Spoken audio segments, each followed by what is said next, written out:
When the dispute over territories began, the Anunnaki divided the earth into different regions. The first region in Mesopotamia was given to Enlil and his sons. The second region in Egypt and Nubia was given to Enki and his sons. The third region in the Indus Valley was given to Inanna. The fourth region, Tilman, in the Sinai Peninsula, was the region of the gods, the land of the missiles, and the forbidden place where only the Anunnaki could access. Marduk, son of Enki, known as Ra in Egypt, after the Pyramid Wars, where he was left to die inside the Great Pyramid, was furious. He could not understand why Inanna could have a region all to herself. Thus, Marduk proclaimed himself as the only god and commander of the earth. The other Anunnaki gathered in assembly and then decided to use the weapons of terror, the terrible nuclear weapons. Thus, in 2024 BCE, there was a nuclear explosion in the Middle East region.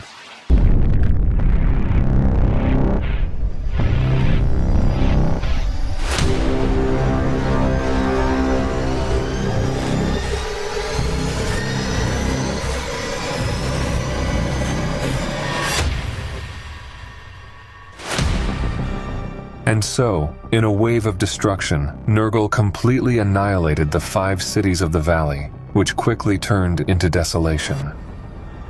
They were razed by fire and sulfur, and everything that lived there turned into vapor.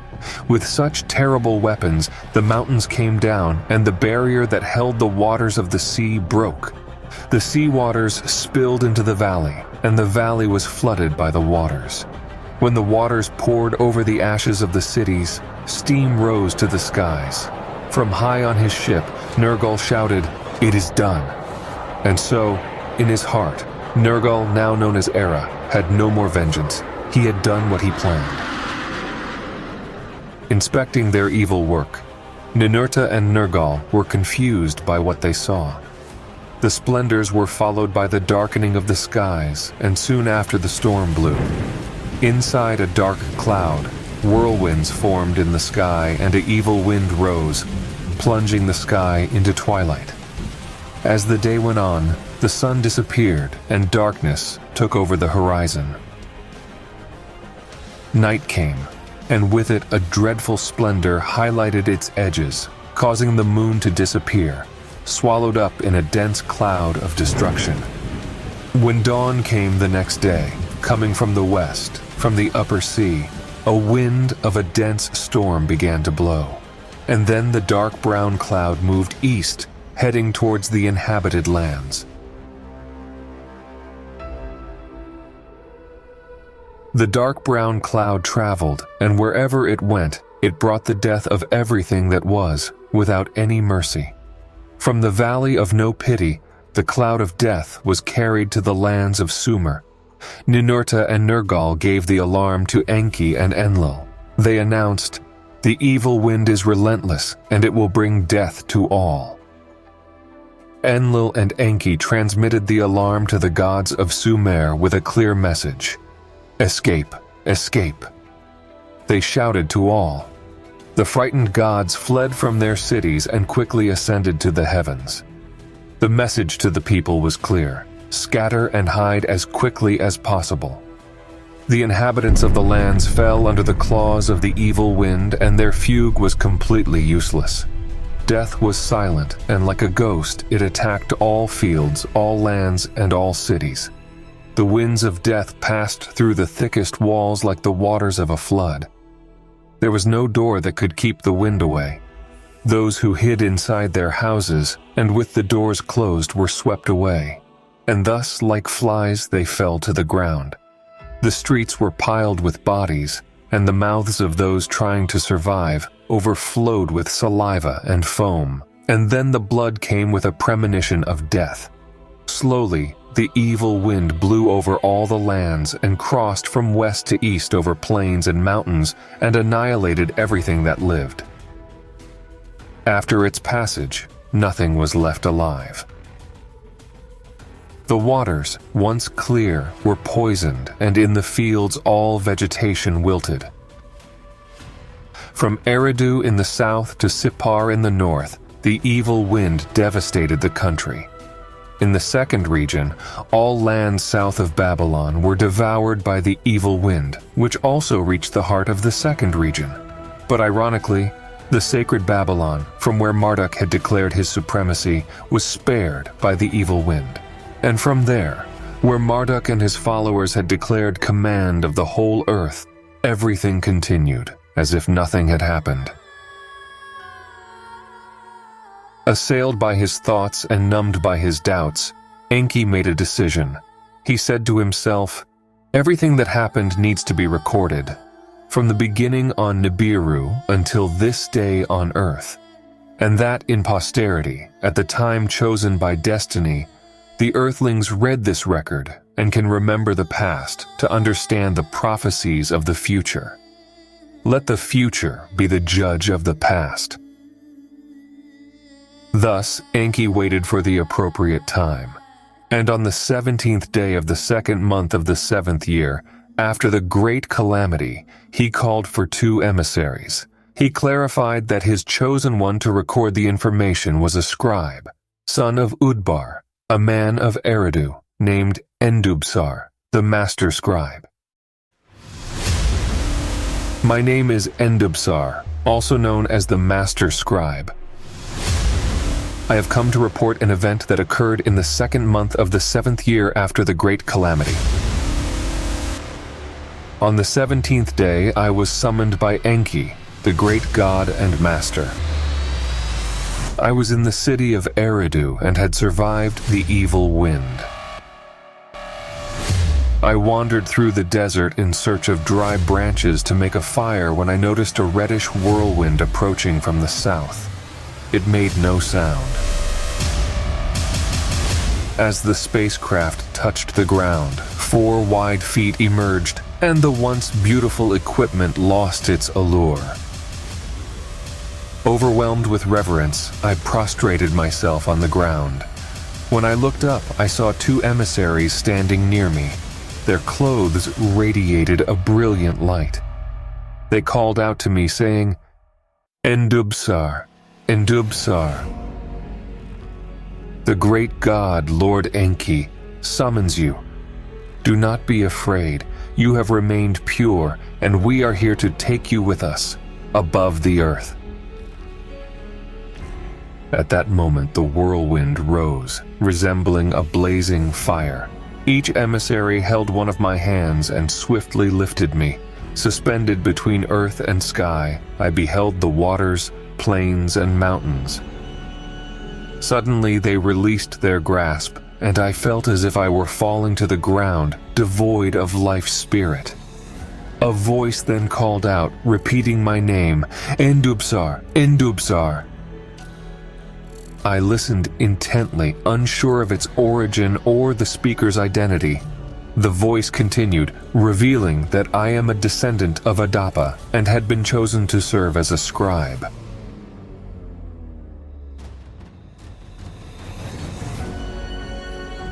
I was to transcribe the divine words onto tablets.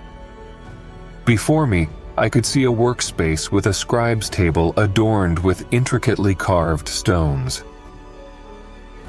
The mysterious voice persisted, addressing me as Endubsar, servant of Eridu, and declaring, "I am Enki, your god, your lord.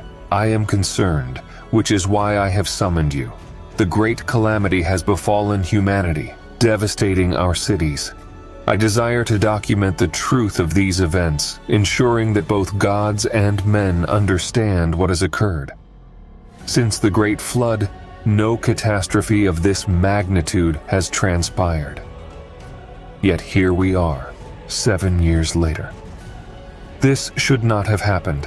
I, Enki, have failed. Despite my efforts to prevent it, I have faltered. Was it fate or destiny?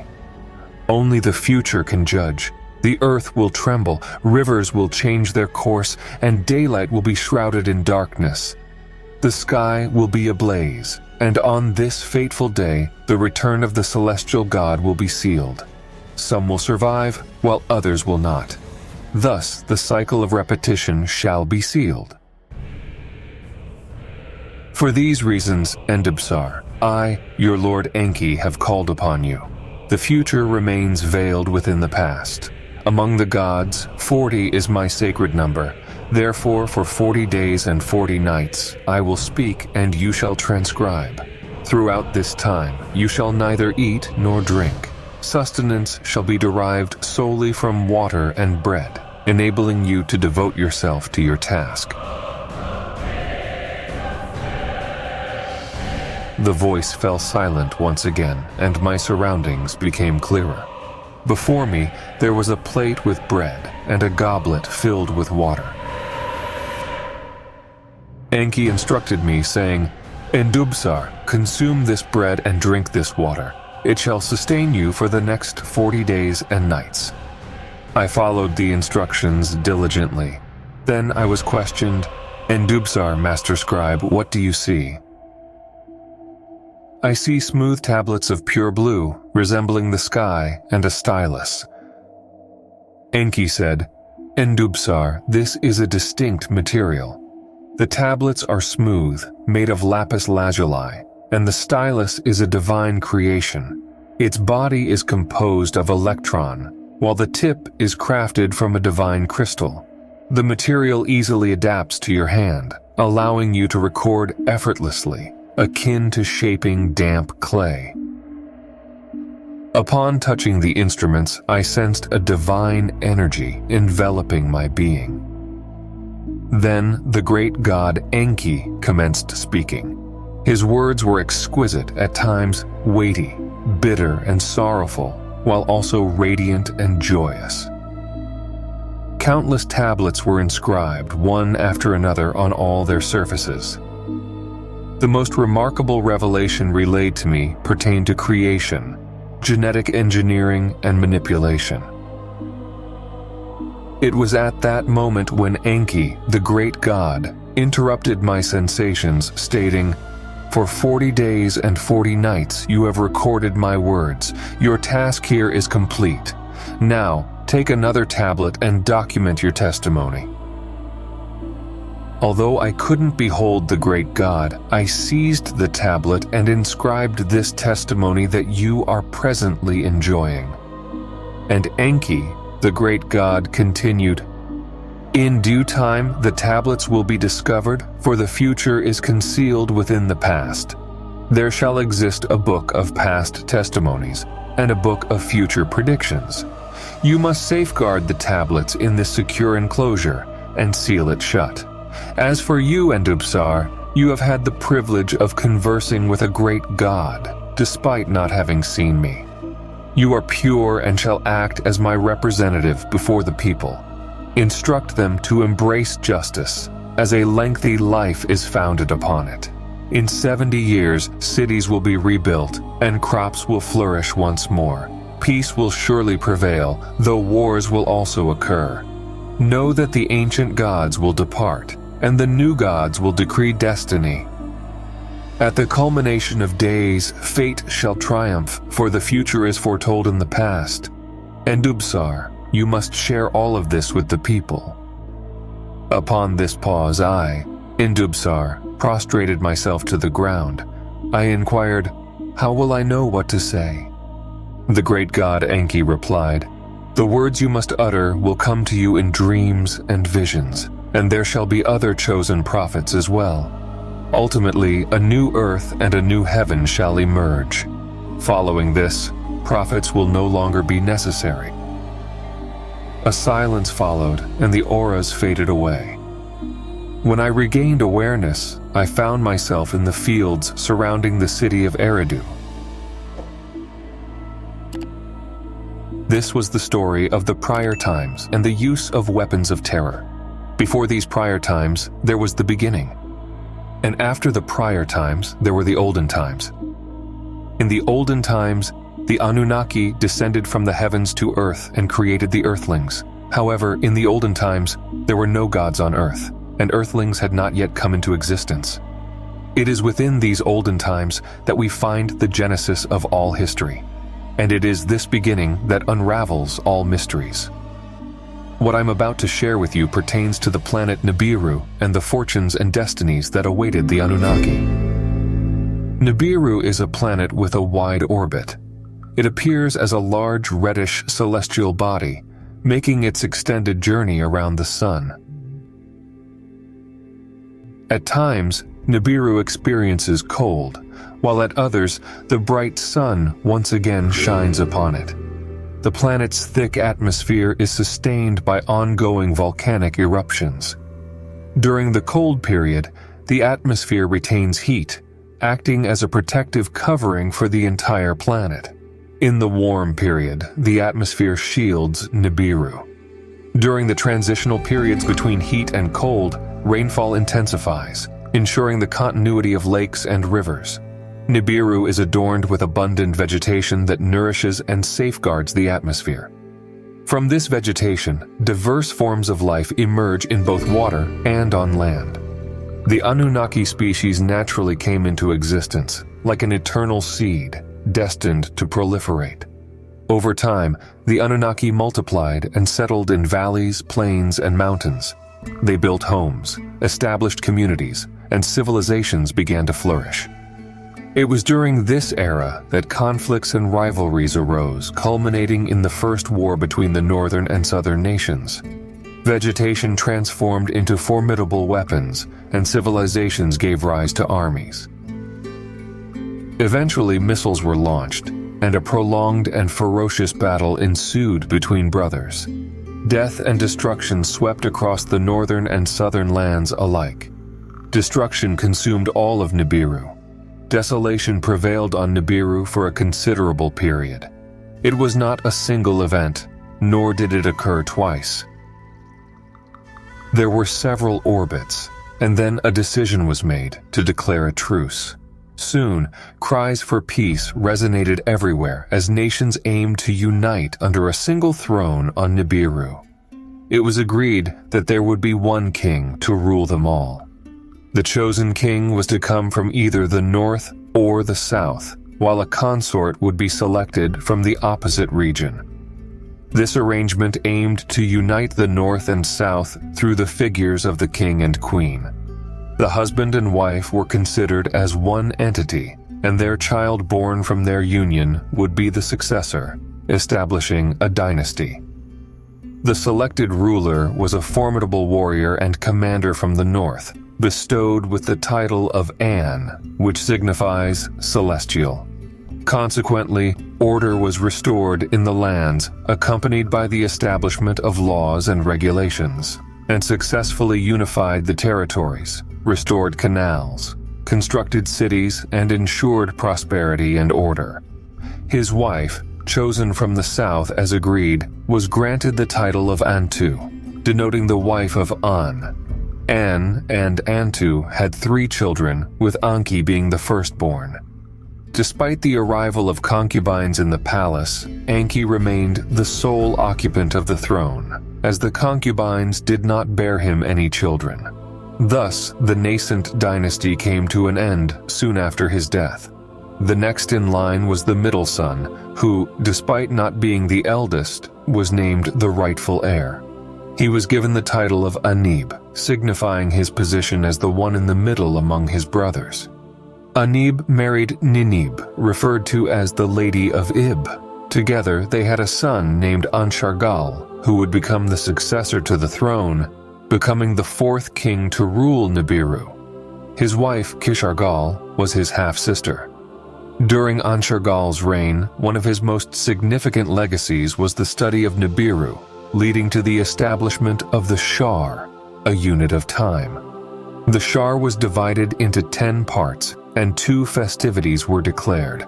One when Nibiru was closest to the sun, and another during its farthest and coldest phase. These celebrations aimed to unite the people, as both the northern and southern regions benefited from them. It was during the reign of Anshargal and Kishargal that laws were created regarding marriage, inheritance, and customs for the first tribes to follow.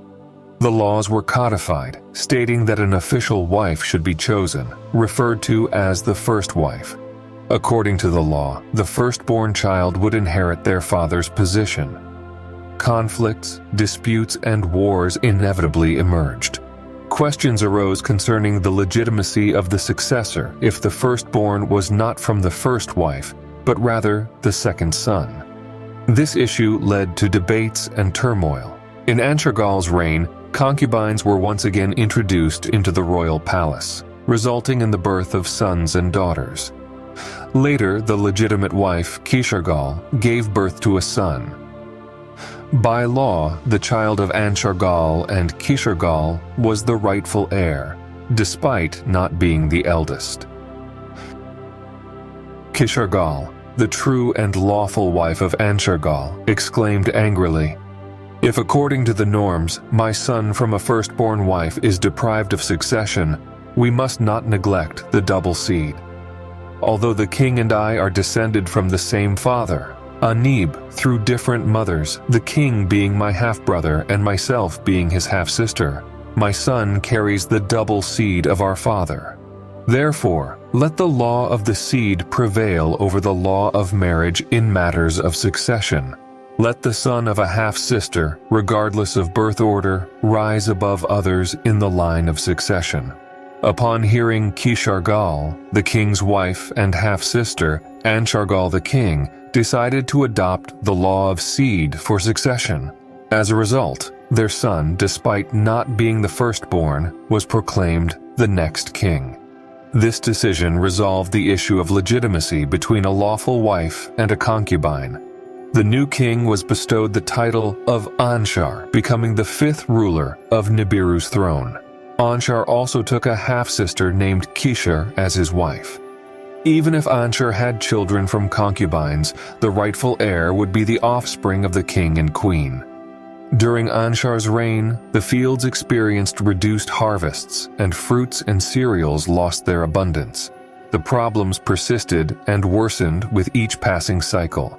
Seeking answers, sages and scholars were summoned to investigate the cause. Some believed it was Nibiru's destiny, a recurring event. Others suggested that a hole had formed in the atmosphere, causing a decrease in volcanic activity and rendering Nibiru's protective shield less efficient. Under these circumstances, Enshar, the sixth king, ascended the throne. Enshar, the son of Anshar and Kishar, was titled the Noble Master of the Shar. Enshar engaged in extensive studies, exploring other planets and atmospheres in search of a solution. He bestowed different names upon the planets to honor their ancestors. Enshar referred to the region near the sun as the Hammered Bracelet, emphasizing its protection against intruders through various asteroids. Despite Enshar's efforts and research, the hole continued to expand with each passing cycle. The scholars convened to discuss possible remedies, yet a viable solution seemed elusive. Some proposed artificially stimulating volcanoes to induce eruptions. Unfortunately, during Enshar's reign, the hole persisted and grew, casting a curse-like shadow over Nibiru. Rainfall diminished, winds intensified, and springs ceased to flow. Thus, Duru ascended to the throne. He was the son of the king, but not the queen's son. Enshar married Ninshar, but they had no children together. Eventually, one of the concubines bore Enshar a son, and thus Duru, the son of Enshar and a concubine, assumed control of Nibiru. Duru, lacking the royal bloodline, seemed to be disregarded due to this fact. However, when choosing his first wife, he did not adhere to the tradition of selecting a half-sister based on lineage. Instead, his choice was driven by love. Confusion ensued. In the royal palace, children did not inherit the throne, and wives were not required to be half-sisters. Adding to this perplexity, the king's sons and daughters were not even being born. The royal disorder had spread far and wide, much like the expanding hole in Nibiru's atmosphere. Desperate to find a solution, Duru, the seventh seed of An, along with his wife Dauru, decided to adopt a boy. They named him Lama and declared him the rightful heir, subsequently making him king. Lama differed from his father, Duru. Although he was the seventh seed of An, Lama did not descend from rulers. The troubles in the royal palace on Nibiru continued to increase. Eventually, sages and scholars arrived at a solution. They exclaimed, "Gold, gold." They proposed that by grinding gold into a fine powder and dispersing it in the air, it could create a protective barrier to seal the gap in Nibiru's atmosphere. According to the sages, gold was abundant in the hammered bracelet, and this marked the beginning of constructing spaceships. Another group suggested a more aggressive approach, proposing the use of terror weapons, launching missiles into volcanoes to stimulate their activity. However, Lama, the king of Nibiru, remained inactive and took no action. And so, Nibiru continued to count the passing years, one Shar, then another Shar.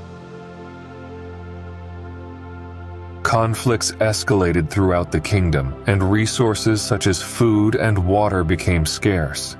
Sages and advisors frequented the royal court, but the king disregarded their counsel and only heeded his wife Lahama. The third and fourth Shar came and went, and the count reached a staggering 14,400 years in Earth's time. Let us beseech the Creator of all things. Let us implore rather than act. It is our fate, advised the king's wife. Yet, the people, sages, and advisors grew desperate. Something needed to be done. If the king won't act, then let us take action. We need a decision, a resolution, exclaimed the crowd in protest. And it was a prince who first laid hands on the weapons. Rebellion erupted within the royal court as he proclaimed the arrival of a new era and encouraged others to follow him. This prince's name was Alalu. He said, "Lama shall no longer be the king. From now on, I will be. Let's attack the king and make him leave the throne." The princes followed, and a chase began inside the palace.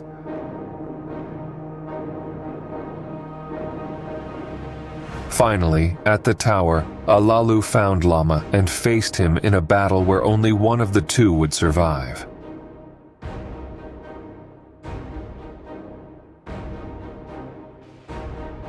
The warrior Alalu emerged victorious and proclaimed himself the king, disregarding any advisors or laws. Alalu is now the new king. Alalu's claim was not without controversy.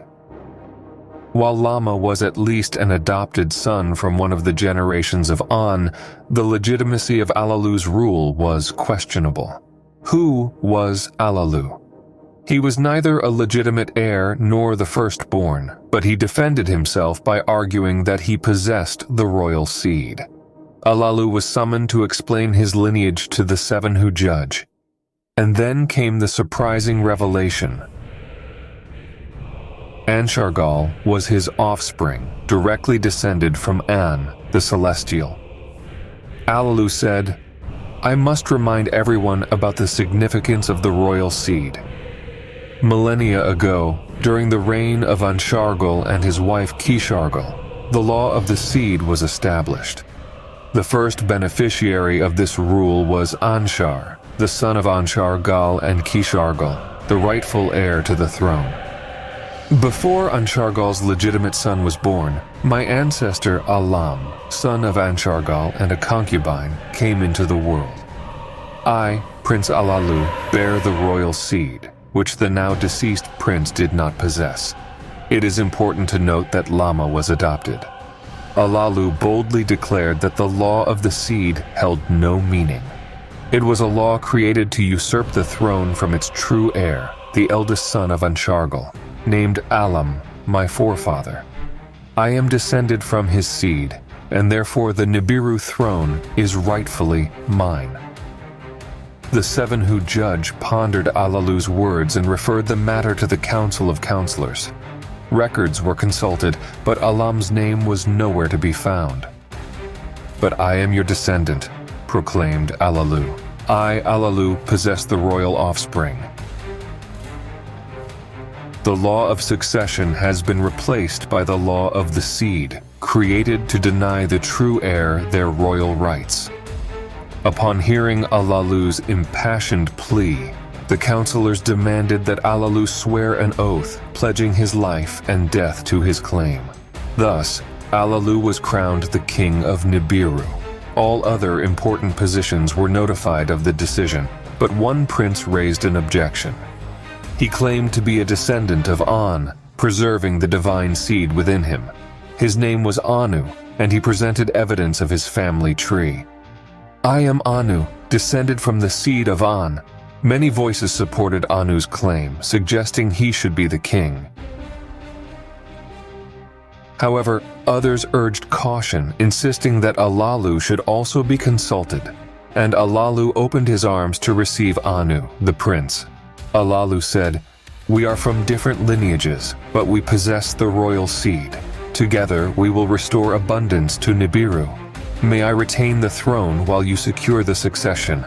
Let Anu be the crown prince and my rightful successor. To unify this succession, let your son marry my daughter."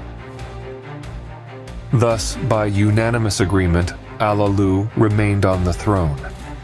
He ordered the construction of more celestial ships to search for gold in the hammered bracelet. However, it was reported that none of the ships had returned from there. "Then," he commanded, "hurl the weapons of terror so that Nibiru's bowels may open and the volcanoes stir." And so it was done. Mountains swayed, valleys shuddered, yet the rain refused to fall and the winds gusted. In the royal palace, Anu was treated as a servant of Alalu, instead of being acknowledged as the prince he was.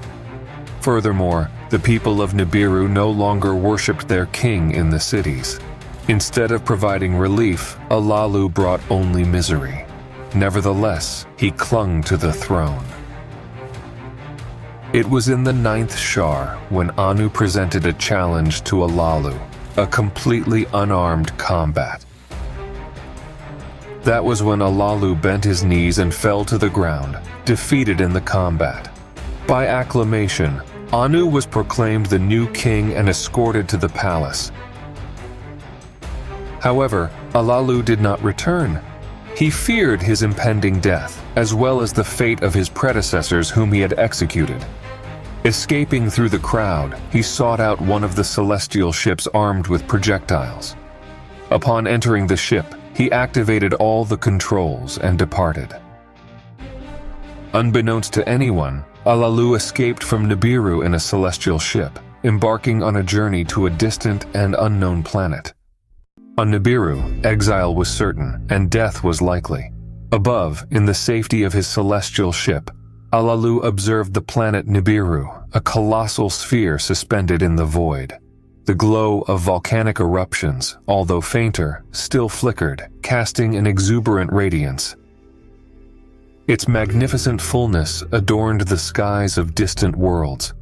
Like an eagle, Alalu scanned the heavens, marveling at the beauty of the planet that had given him life. Controlling his celestial ship, he turned his gaze toward the vastness of space, with Nibiru receding behind him.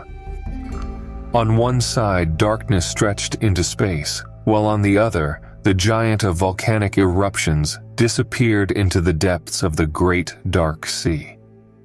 Gradually, the worlds and atmospheres that King Enshar had studied and named after their ancestors came into view.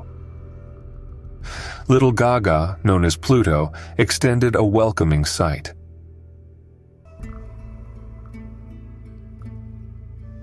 Then celestial Antu, the bluish and sparkling Neptune, made its presence felt, offering a favorable omen with its exuberant hue born of pristine waters.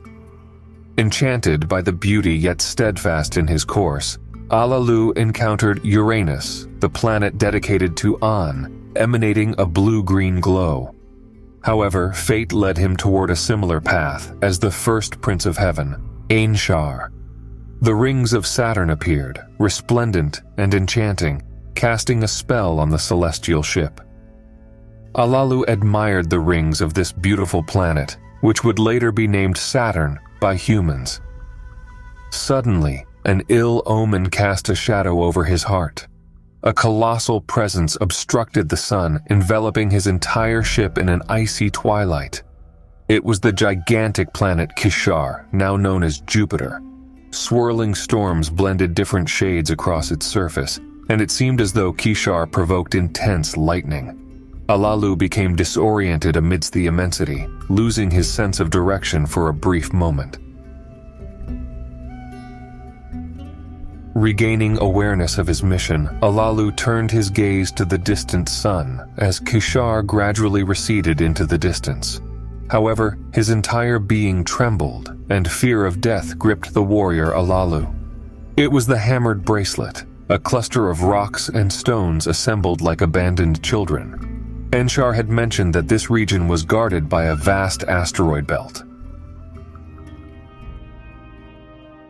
All the Anunnaki who had attempted to traverse the region before had perished, their ships swallowed by the rocks like wild and ravenous lions. Alalu sensed the presence of other Anunnaki and witnessed every explosion, each representing the demise of an Anunnaki ship. Driven by the fear for his life, the valiant warrior Alalu summoned his courage. He would not give up easily.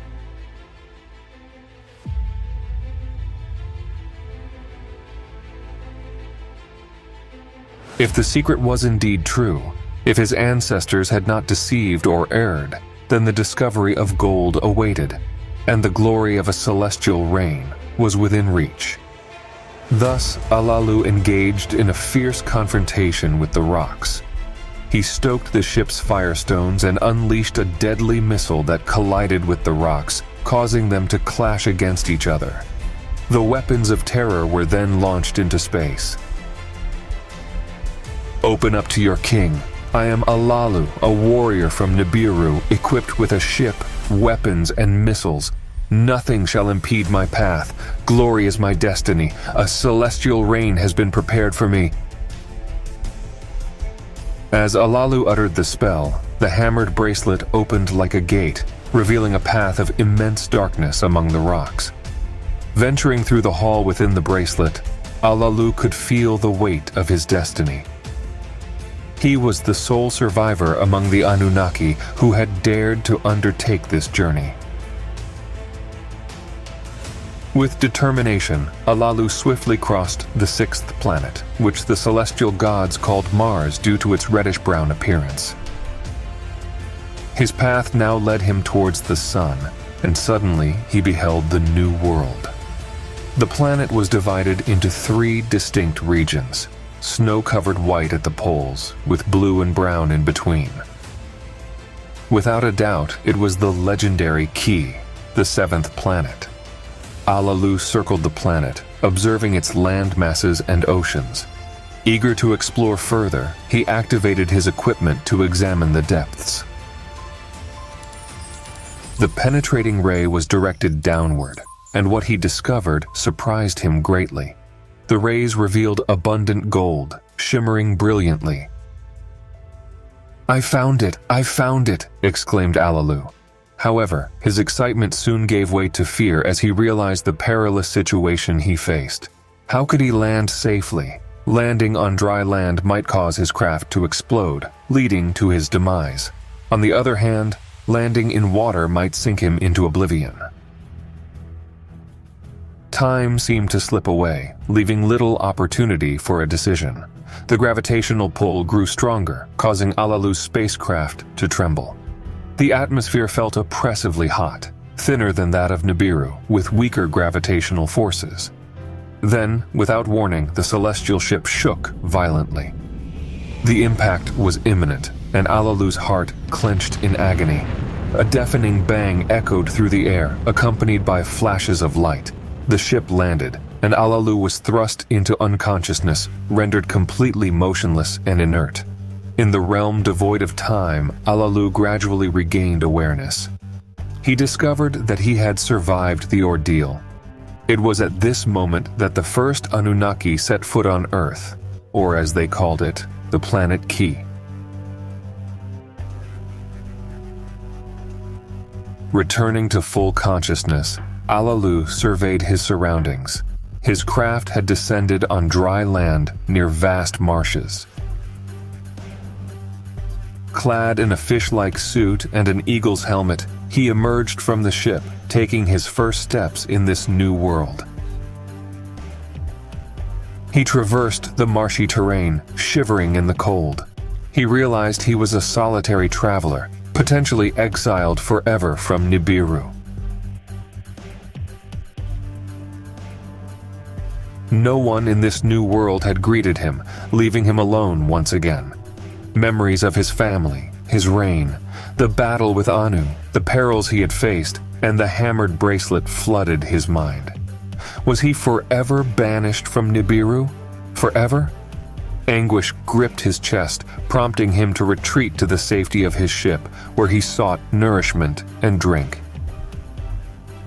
That's when a profound sleep overcame him, a powerful lethargy that sent him into slumber, once again succumbing to unconsciousness.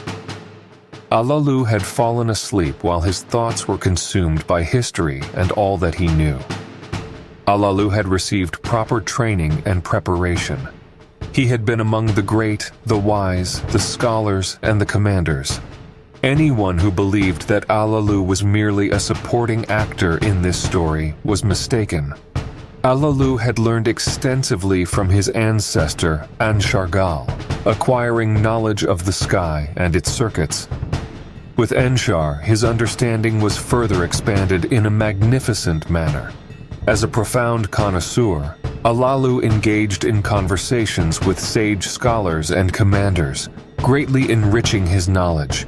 It was in that environment where he learned about the secret from the beginning. And it is this secret that Alalu possessed, leading him to the distant planet beyond the hammered bracelet, which we shall now discover. In the beginning, when the gods of the heavens had not yet been summoned into existence, and in the key below, the solid ground had not yet been named, there existed the Apsu alone in the void, the primordial begetter. In the heights of above, the celestial gods had not yet been created, and in the waters below, the heavenly gods had not yet emerged. Above and below, none of the gods had taken form, and no destinies had been decreed. Apsu reigned alone in the void. And then, with the Apsu winds, the primordial waters merged, and a spell was cast. A deep slumber fell upon the depths of the void, and Tiamat, the mother of all, was created to be his wife, a celestial mother abundant in water. Alongside him, Apsu brought Mumu and appointed him as his messenger to present Tiamat. Thus, Apsu bestowed a resplendent gift upon his wife, a shining metal, the eternal gold, meant for her alone to possess. And then the two mingled their waters, giving birth to the rest of the divine children, the very planets through which Alalu had journeyed. At that time, Nibiru had not yet been brought forth, and the earth had not yet been called into existence. The celestial waters remained united, and there was no hammered bracelet, nor had any circuits or orbits been established. Enraged by the absence of rest, the absence of traced destinies and established circuits, Tiamat formed an army against Apsu and claimed him as her firstborn. She named him Kingu and elevated him to the rank of An. She placed a tablet of destiny upon his chest, allowing him to acquire his own circuit, and instructed Kingu to wage war against the gods. During that period, a god was begotten, a cunning creator forged him, the son of his own son. Emerging from the depths where he was crafted, he separated himself, carrying with him the seed of life, a divine gift. Aimlessly, it wandered through space, attracting all others. Its name was Nibiru, destined to be forever known as the Crossing. Nibiru joined the troops, the Brethren, and became the Avenger, confronting Tiamat. It found its path ahead of its brethren, and thus the celestial battle commenced. The moon of Nibiru and Tiamat clashed face to face. The evil wind from Nibiru struck deep within Tiamat, and with several blows, Tiamat became a lifeless corpse. Depleted of strength, her forces lost their balance, and her sons, including Kingu, trembled in terror. The tablets of destinies were torn away by the Lord, and new battles ensued. In the end of the battle, the hammered bracelet found its course, as did the other sons and daughters. Nibiru harbored the seed of life, and Ki, Earth, was formed. Kingu was destined to light up Earth's night eternally. Nibiru was then exalted. The true son of the sun, forged in the depths, greatest of all, let him rule. Nibiru shall keep the crossing of heaven and earth, and crossing has become his name. None of the gods will cross above or below. Your destiny is, and forever will be, to take the measure of Ashar. And this was the secret from the beginning, and the battle of the gods, which Alalu knew all. Finding gold on the hammered bracelet was confirmation. The gold on the hammered bracelet was a hint of gold on top of ancient Tiamat. The secret of the beginning that he had been taught began to show clear signs of its veracity. And thus, Alalu awoke not knowing how long he had slept. The escape from Nibiru was just the beginning of a new story, a new time, and a new world. Taking courage, Alalu arose, perceiving a luminosity out of his ship, such as he had never seen on Nibiru. It was the sun. Alalu stretched a mast and gauge over the ship and tested the planet's air. It was compatible. Then he opened the ship's door, and with the hatches open, he breathed the air deeply, and then again. Ki's air was undoubtedly compatible. Then, without a protective suit, Alalu descended from his ship. The light was too bright, and the sun's rays were overwhelming. He had to go back and put on a mask to protect his eyes, and he took the opportunity to equip himself with a gun with a collector. He stepped onto the dark ground and walked into the swamp. With the collector, he tested the water, but it was not fit for consumption. The waters were murky, dark, and greenish, and there was one more important detail that caught his eye. There were fish, a lot of fish. Alalu went towards the hills. He passed among the vegetation and appreciated the bushes that gave way to trees full of fruit. Then he took one of its fruits and put it in his mouth. The taste was sweet. Walking on his feet, he could feel the moisture, and he walked towards it.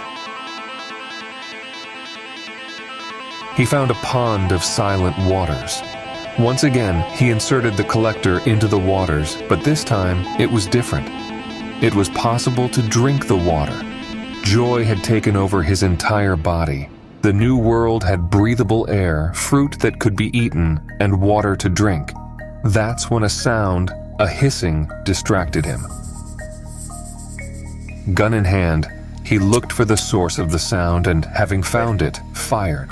The sound ended and the hissing ceased. Then he saw a motionless body lying dead. The creature had fierce eyes in its small head, and a huge tongue stuck out of its mouth. The body was slender as a rope, without hands or feet. It was a crawling creature. Alalu wondered what kind of creature it was. He had never seen anything like it on Nibiru. Was it a guardian, a master of water? Unanswered, Alalu left the creature behind and found his way back to the ship. Before that, he collected water and fruits. During the journey, the sun's rays sharply diminished, and thus Alalu was astonished. It got dark, very dark. The suddenness with which it had gone dark was surprising, and over the marsh, a light rose on the horizon. A huge red ball that, as it rose, turned white. Alalu was thrilled as he gazed at the infinite expanse of the firmament from his ship, contemplating the possibilities of a new world. Along his journey, he observed the planets and traversed the hammered bracelet, eventually arriving at Ki. From there, he witnessed Kingu glowing in the darkness of the night. Alalu decided to await the rise of a new day to investigate the presence of gold. If the secret from the beginning held true, then the waters of Tiamat's golden veins would be found in the cut half of Ki. At sunrise, Alalu disembarked from his ship with the necessary equipment and began searching for the waters.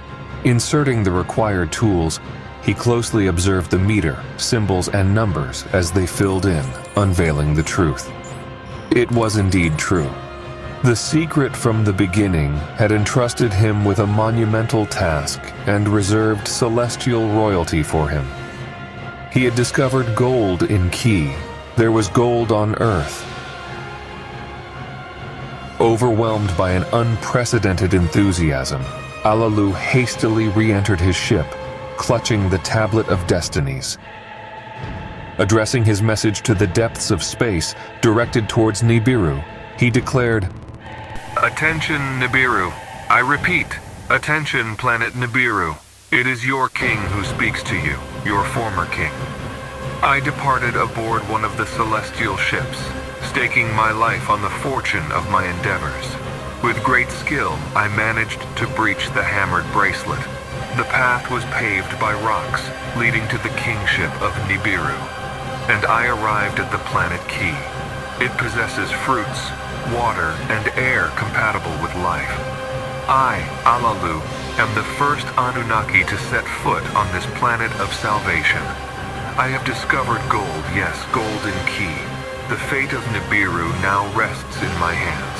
Bow before your new king, for my royalty is divine. Pay attention and heed my conditions." The news of Alalu's survival reached the royal palace on Nibiru and was transmitted via radio communication. Anu and the counselors, as well as the sages, were astonished. They had all believed that Alalu had perished. The commanders were swiftly instructed to inspect all the ships and discovered that one of them had indeed vanished, presumably taken by Alalu. With this confirmation, Anu contemplated how to proceed and decided to send greetings to Alalu. "Anu, the king of Nibiru, extends his salutations to you. There was no reason for you to depart, dear Alalu. Know that there is no enmity in my heart. If you have truly discovered gold, let the glory of Nibiru be exalted, and let salvation be achieved," conveyed Anu's message. Alalu received Anu's greetings on Earth and responded in a belligerent tone, readily stating, "If I am to be the savior, then let Nibiru prove worthy of my deeds. Summon the princes to assemble and declare my supreme ascendancy. Let the commanders accept me as their leader, bowing to my orders, proclaim me as king, and let my name supersede Anu on the throne. May the council support my words." Upon receiving Alalu's words, consternation gripped Nibiru. How could Anu be overthrown? The advisors were bewildered. Questions arose about Alalu's whereabouts. Was it truly possible that he had discovered the gold of salvation? What if it was a deception? One of the counselors, the eldest among them, spoke up in the assembly. He proclaimed, "I was Alalu's mentor. He was an attentive student. He possesses knowledge of the celestial battle, the colossal watery monster Tiamat, and the golden veins.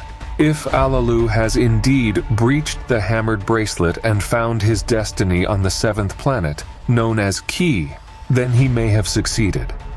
A prince then voiced his opinion, stating, "Alalu cannot dictate terms. The calamities were a result of his actions, and he lost his throne in combat. Even if he has found the gold, it must be substantiated. And even if he has found the gold, will it be sufficient?" There was silence. The one who spoke at the assembly was Enlil, the Lord of Command. Enlil is the son of Anu and his legitimate wife, Queen Antu.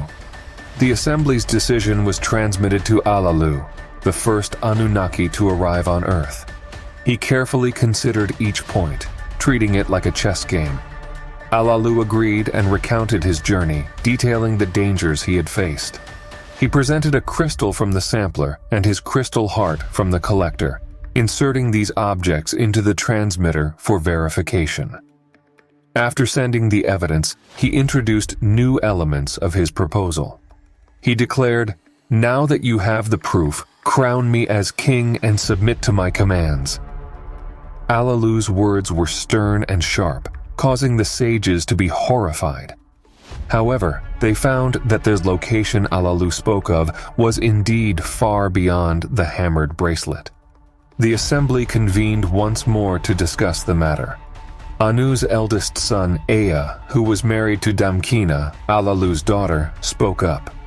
He was known as the one whose home was water and would later be known as Enki, the Lord of Earth. For clarity, we will refer to him as Enki throughout the story. Enki stated, "My birth father is Anu, and by marriage, Alalu turns out to be my father as well. The intention of my marriage was to unite the clans. Allow me to bring unity to this conflict. Let me be Anu's emissary. I will take the gold from Alalu and deliver it to Nibiru. I will proclaim Alalu as king on earth.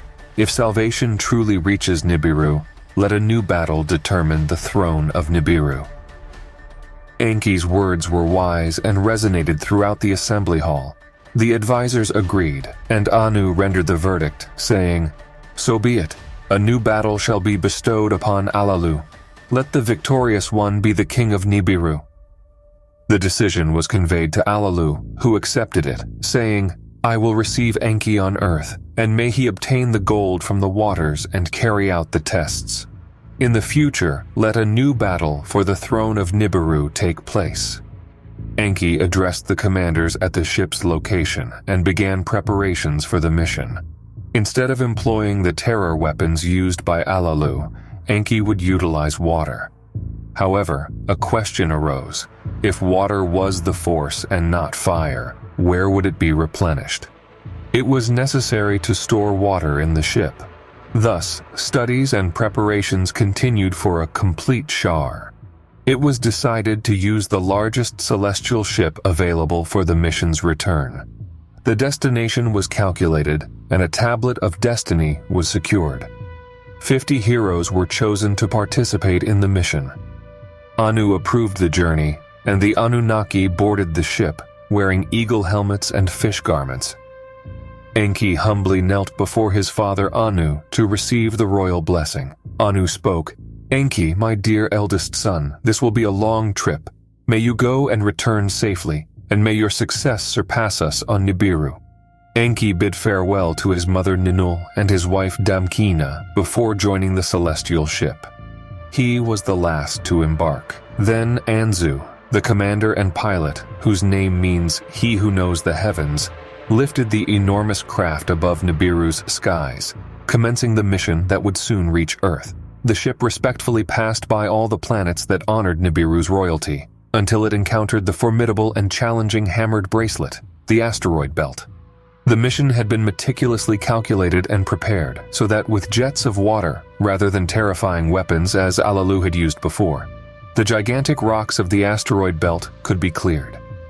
The shouts of joy erupted as the hammered bracelet gave way, but soon turned into apprehension.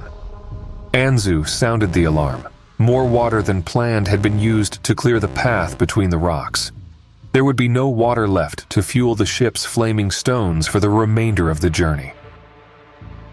At the forefront of the colossal Anunnaki ship was Lamu, the red planet later known as Mars. Anzu, the skilled pilot, slowed down the ship and circled the edge of a lake before landing smoothly. Enki and Anzu both put on their eagle helmets and descended to solid ground. An order was given to draw water from the lake into the ship using a water-sucking pipe, and it was done. With the ship resupplied, the giant vessel embarked once again, heading towards its final destination, planet Earth. As they approached Earth and intercepted Alalu's transmitting signal, they beheld the oceans and the dry land, contrasting with the snowy regions covering 2/3 of the planet. However, as they drew nearer, they sensed the planet's strong gravitational pull and the weight of the snow, making it challenging to land in the swampy region. Anzu circled the entire planet once more, seeking a way to decelerate the ship and bring it closer to the ground. Finally, the enormous ship descended onto the waters of Earth. It was at this moment that a message reached the ship. Alalu said, "Welcome to Earth." The massive ship received the signal, and Anzu guided the spaceship towards Alalu like a floating vessel. "Hurry!" exclaimed Alalu. "Make haste!" Anzu instructed all the Anunnaki on board to don their fish costumes. The ship's door opened, and the heroes descended from the vessel. However, Enki found himself without a fish suit. His heart pounded like a drum as he swam freely, realizing that the waters were deeper than he had imagined. Upon reaching the bank, he spotted Alalu, who embraced him and exclaimed, "Welcome, my son-in-law. Welcome to a new planet." As the heroes proceeded, Alalu greeted them and extended a warm welcome. Enki addressed the remaining Anunnaki, stating, "Here on Earth, I am the commander.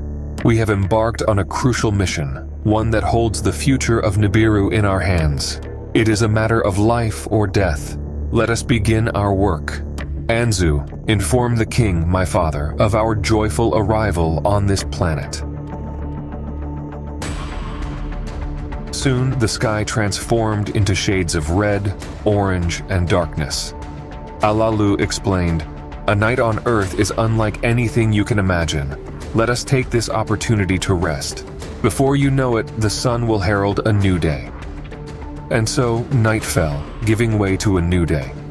With the dawn, Enki assigned specific tasks to some of the Anunnaki: Engur, the Lord of Fresh Waters, Enkimdu, responsible for the ditches and dikes, and Belulu, in charge of the swamps, Isimud to distinguish fruits,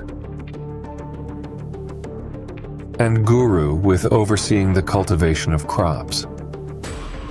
Camps were erected, ditches and dikes were constructed. Kula produced clay bricks, Mushdamu laid the foundations, Inursag studied serpents and slithering snakes, while Ulmash examined water creatures and birds, categorizing and studying them. 6 days passed, and on the 7th day, Enki declared, "We have come from afar, traversed great distances, established our camp, and observed everything around us. Let us name our fenced-in building, Home Away from Home, and designate it as Eridu." True to his word, Enki appointed Alalu as the commander of Eridu. He further added, "Let this 7th day be consecrated as our day of rest, a tradition we shall uphold." Once the day of rest concluded, the search for gold began. Enki spent 6 consecutive days extracting metals from marshy waters. On the 7th day, Enki and Alalu examined the collected metals. Iron and copper were present, but gold was scarce. They diligently separated the metals, and on the subsequent 7th day, they rested. This pattern continued as they filled and emptied crystal vessels for 6 days, counting the metals on the 7th day. Gold remained in the smallest of piles. Throughout their labor, Enki marveled at the moon, Kingu. What peculiar connection existed between the moon and Earth? What celestial significance lay within? Enki referred to the full circle of the moon as a month. They toiled with the metals for several months. Eventually, Enki witnessed the sun, and every 6 months, he assigned a name to the hot or cold season. Winter and summer emerged, and Enki designated it as the Earth's year. At the conclusion of each year, he tallied the accumulated gold. And with the levels of gold in an alarming situation, the Anunnaki decided to sink their ship into the waters in search of gold in the depths. Soon, they could observe that Nibiru was approaching. Anu asked about the amount of gold, but it was insufficient. Therefore, it was decided to wait for one more Shar. With more time on Earth, the ship's components were separated, and Enki built a chamber. Using the chamber, Enki and Abgal flew low over the Earth, observing and studying the planet. Enki became intrigued and discussed with Alalu the whereabouts of Tiamat's golden veins. Back on Nibiru, apprehension grew.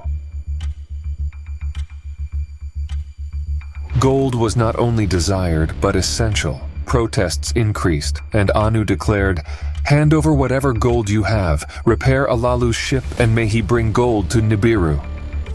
Enki took the terrifying weapons from Alalu's ship and concealed them in a distant and secret location. Anzu worked on preparing Alalu's ship for the journey to Nibiru, ready to deliver the gold as soon as the Shar ended. It didn't take long for Anzu to notice the absence of the terrifying weapons.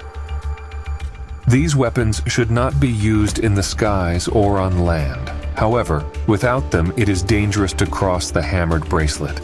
Alalu's ship doesn't have water jets, I must remind you, Anzu expressed. The words of the Anunnaki on Earth reached the Council of Nibiru. The risk was that they might not be able to return. Abgal then took the opportunity to express his willingness to take this risk. "I will deliver the gold to Nibiru," he said. The astronomers studied the optimal moment, and Abgal set out on the journey towards Nibiru, carrying the gold of salvation with him. On Nibiru, people awaited the salvation brought by the gold. Abgal endured the scorching heat as he entered the planet's atmosphere and skillfully steered the craft to the designated landing spot. The crowd applauded and revered this act of heroism. As soon as the ship's doors opened, Anu, the king of Nibiru, warmly welcomed Abgal. Meanwhile, other Anunnaki unloaded the gold from the ship and transported it to the appropriate location. Soon, the gold would be processed into the finest powder and scattered into the atmosphere. During the assembly of the Anunnaki, Anu declared, "Salvation is here. The gold of salvation has arrived." Despite Anu's words of glory and exaltation, apprehension gripped the people. Were the theories correct? Would the powdered gold be able to seal the holes in the atmosphere?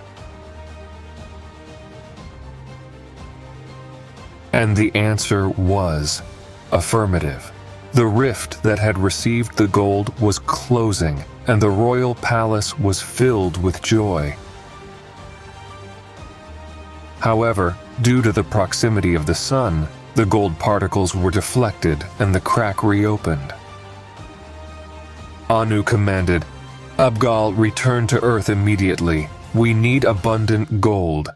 Nungal and other Anunnaki will accompany you. Leave as soon as possible." Thus, Abgal and the other Anunnaki departed from Nibiru, heading back to Earth. Upon their arrival, they were welcomed in Eridu by Enki. After the initial greetings, the extraction of gold began swiftly. However, what they observed was worrisome. The amount of gold was insufficient. Day after day, Enki and Alalu exchanged glances and conversations. Both were intrigued, their hearts heavy with concern. Where could abundant gold be found? Where were Tiamat's golden veins? Enki embarked on exploratory flights, familiarizing himself with the mountains and valleys. However, further exploration was necessary to find a solution. He ventured across the lands separated by oceans, and finally, the depths of the earth unveiled themselves.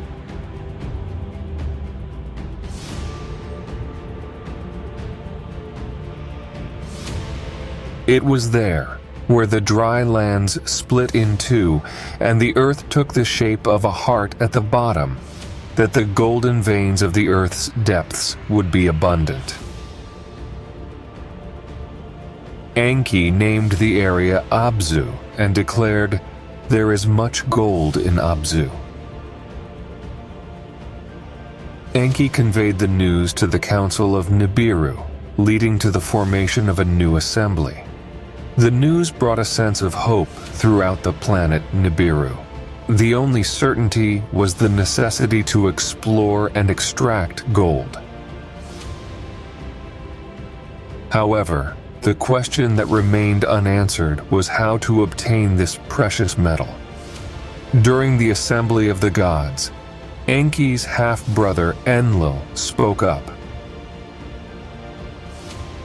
First, Alalu, and now Enki. Everyone eagerly anticipates salvation from generation to generation. But now we hear different words. We face a task beyond imagination.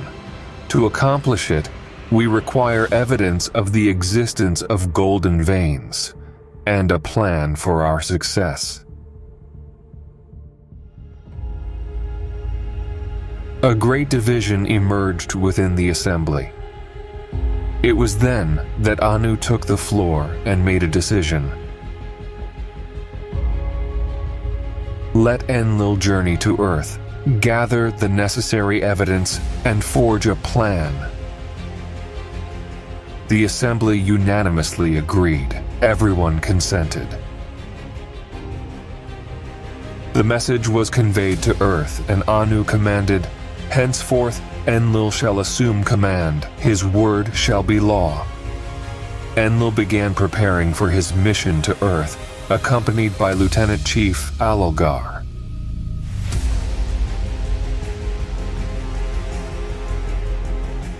Upon Enlil's arrival on Earth, his brother Enki warmly embraced him, welcoming him with open arms. However, Alalu's welcome was less cordial, as he merely beckoned with a simple gesture.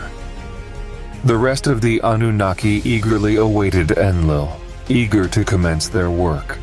The newly appointed mission commander for Earth ordered the construction of small ships for exploration.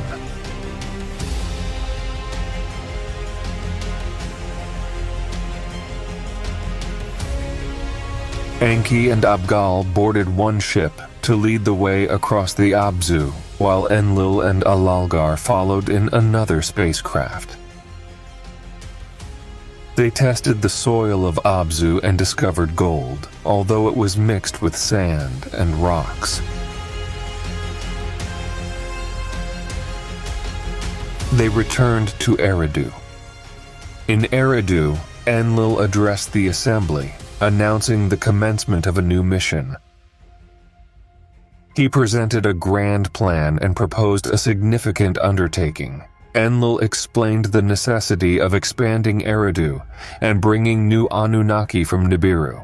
It was crucial to establish new settlements to extract the gold, separate it from the surrounding mixture, and transport it using celestial ships. The plan was detailed and appeared effective. However, Enki and Alalu exchanged glances. Enki raised a question. Who shall govern the settlements? Who shall oversee Abzu?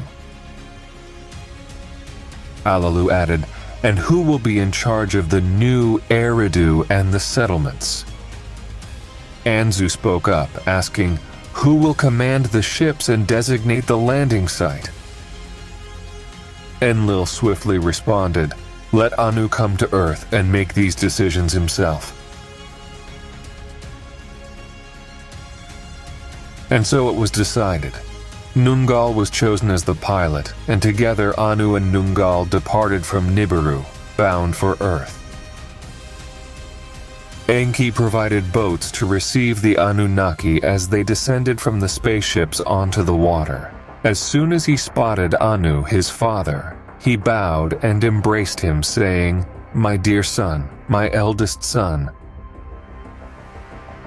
Then Anu journeyed to Eridu, where he was received by Enlil, Alalu, and the other Anunnaki who now held the royalty of Nibiru on Earth.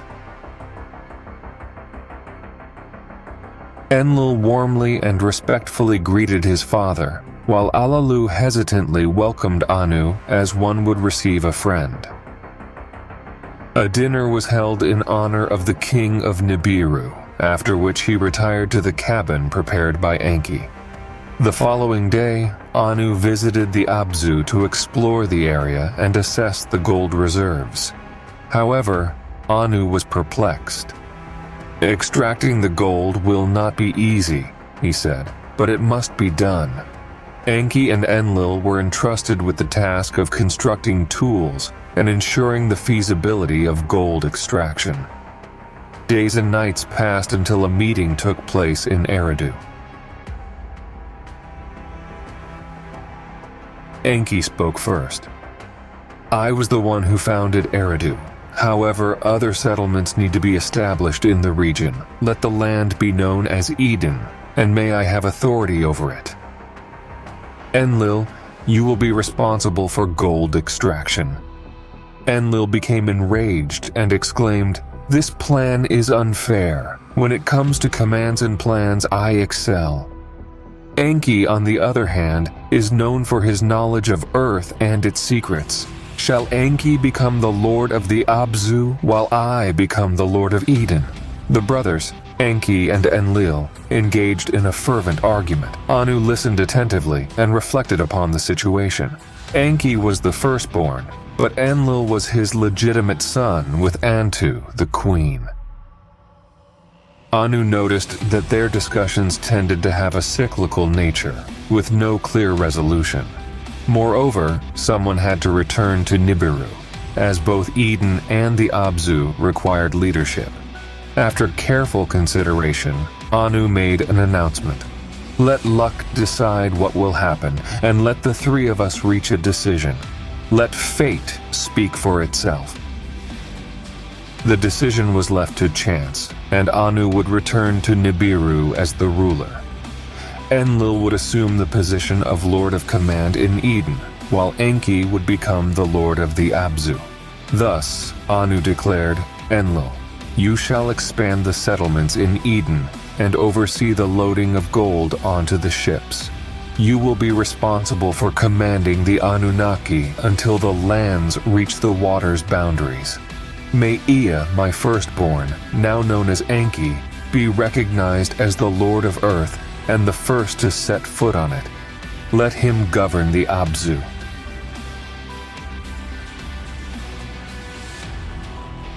Enlil responded, "Enki, Lord of Earth, that shall be your title. As for me, I will be known as the Lord of Command."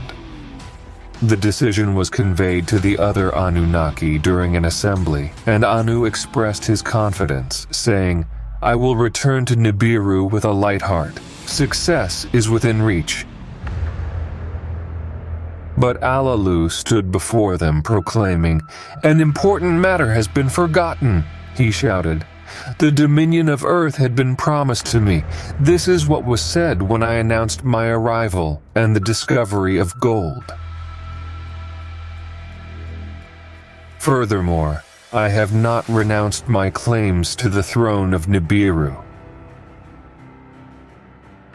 It is an abomination that you should share everything with your children. You owe me a fight for the throne of Nibiru." Enraged, Anu retorted, "Then let us fight for the throne of Nibiru without delay. The time for waiting is over. This battle must occur now."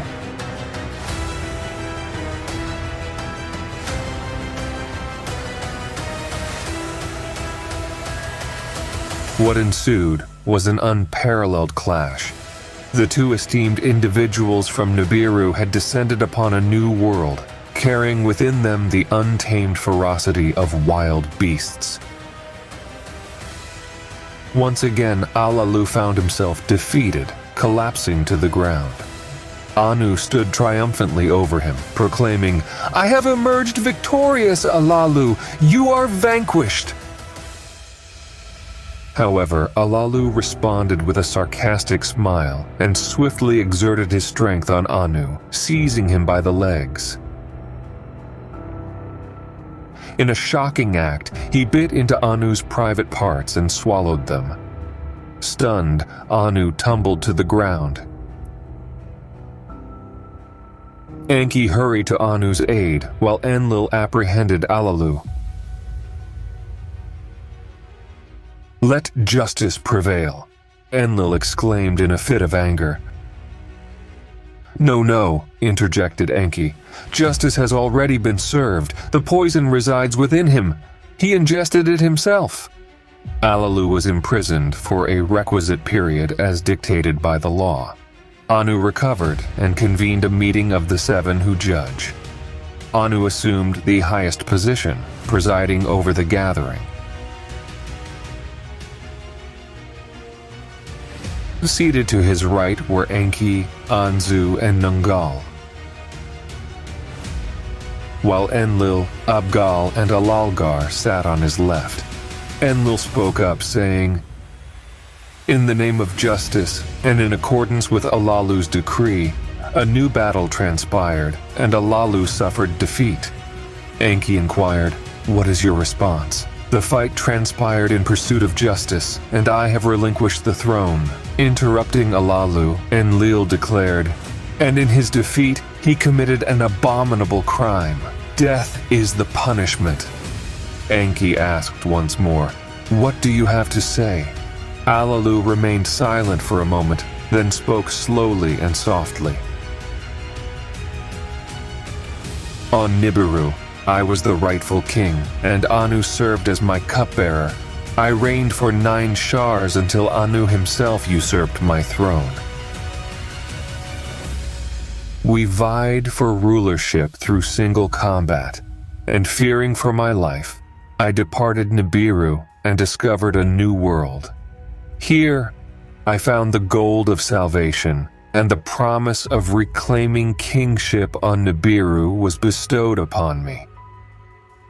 Subsequently, Enki arrived on Earth and was appointed as my successor on Nibiru. Following that, Enlil laid claim to Anu's succession for himself, and eventually Anu himself arrived. Fortune played a part and deceived Enki, who was hailed as the Lord of Earth rather than Nibiru. Enlil then assumed authority over Earth and banished Enki to the distant Abzu. My heart aches, seething with agony as he triumphantly planted his feet upon my chest. Anu spoke, "I defeated him in a fair fight, and you interfered with my lineage by devouring my manhood." Enlil spoke, "The accused has admitted to the crime. May death be your sentence." "To death," said Alalgar. "Death," said Abgal. "Death," said Nungal. Enki spoke, "Death will come naturally. Alalu swallowed Anu's entrails." Anzu in turn said, "Let Alalu be bound to earth until the end of his days." The king of Nibiru pondered, and then declared, "Die in exile. Alalu must perish in exile." Everyone exchanged glances as Anu explained his decision. "When I return to Nibiru, Alalu shall accompany me on my ship. However, he will not set foot on Nibiru. We will orbit Lahmu, where there is water and a breathable atmosphere. Alalu shall spend the remainder of his days in solitude on Lahmu. We can use a small celestial ship for a safe landing." The decision was unanimous. Anu continued, "Nungal will pilot the great ship. I will remain on Nibiru while Nungal returns with other Anunnaki from Nibiru to Earth for gold mining. Anzu will join us to transport Alalu on the small ship." And so it was done. Anu bid farewell to his sons and the remaining Anunnaki. Then, the Nibiru royalty departed from planet Earth. As they approached Lahmu to exile Alalu in the vicinity of the Red Planet, Anzu spoke up. "I will not return with the small celestial ship. I will land on Lamu with Alalu and remain by his side. When he succumbs to the poison in his entrails, I will give him a burial befitting a king. As for myself, I have already made my name. Others will speak of me as the companion of a king in exile. I have witnessed and will witness things that others will not on this strange planet facing the unknown. My name will be remembered as that of a hero. Alalu was in tears, and Anu was amazed. Then he spoke. I raise my hand before you, O Anzu, and swear this oath to you. On the next journey, a ship will encircle Lamu and land in your presence. If I find you alive, you shall be proclaimed the ruler of Lamu, and once a station is established there, you shall be its commander. Anzu nodded in gratitude and agreement, and preparations for the installation in the small ship commenced. They were provided with supplies and fish suits equipped with eagle helmets. The ship departed towards Lamu, gradually vanishing on the horizon. For 9 shars, Alalu reigned as the king of Nibiru. For 8 shars, he commanded Eridu on Earth. However, in the 9th shar, fortune turned against him, and he met his demise in exile on Lamu.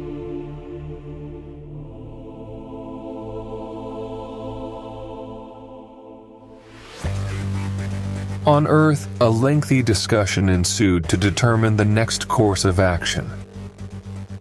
Enki requested Alalgar to oversee Eridu, while he himself went to the Abzu.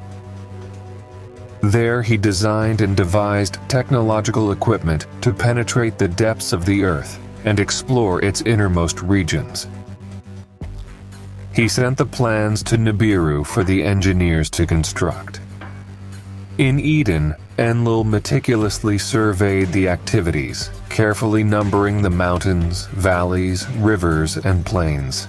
He found great pleasure in the snow-capped mountains of northern Eden and began preparations for a celestial ship platform, a personal endeavor of his.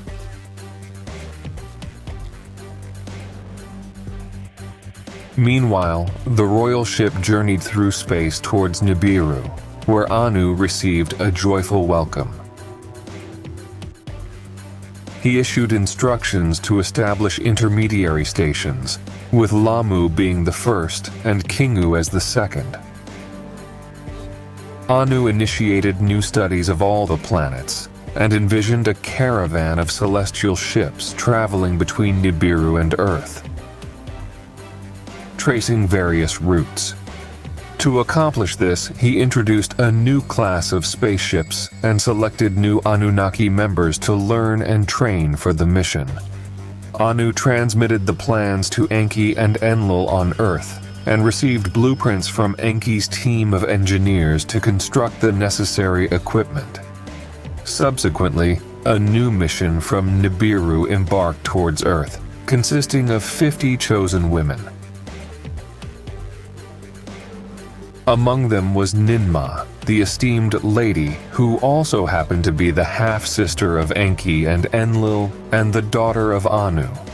Ninma possessed great knowledge in the field of medicine and was skilled in the art of healing. She had heard of the vertigo caused by the sun and Earth's rotational cycle, so she prepared a remedy for it. As promised by Anu, the mission from Nibiru encircled Lamu. When they approached the ship, they discovered Anzu near a river, lifeless. Ninma immediately took charge and began her actions.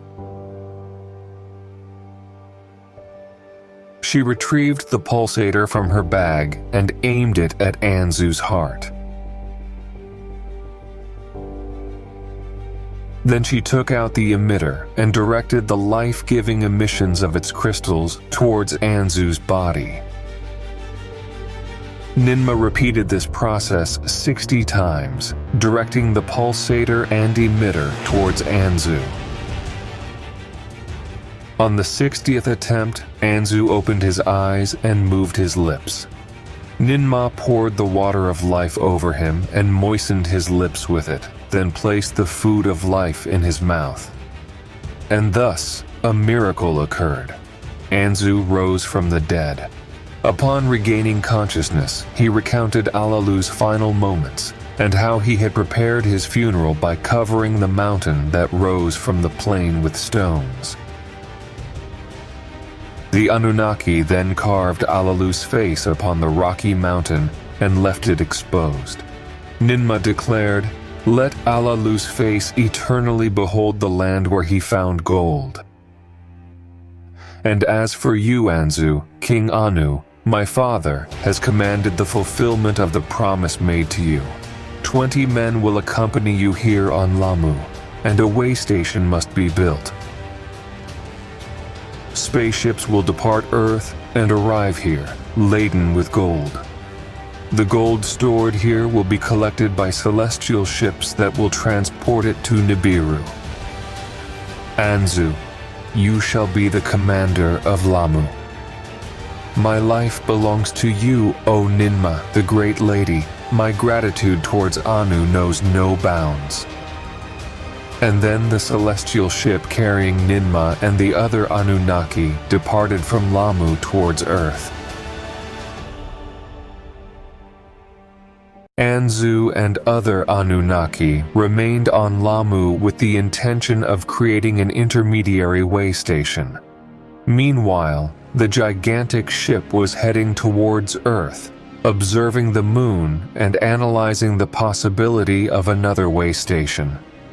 Nungal led the ship to the ditch in the waters closest to Eridu, where they disembarked on a pier built by Enlil. Vessels were no longer needed. Enki and Enlil welcomed their sister Ninma.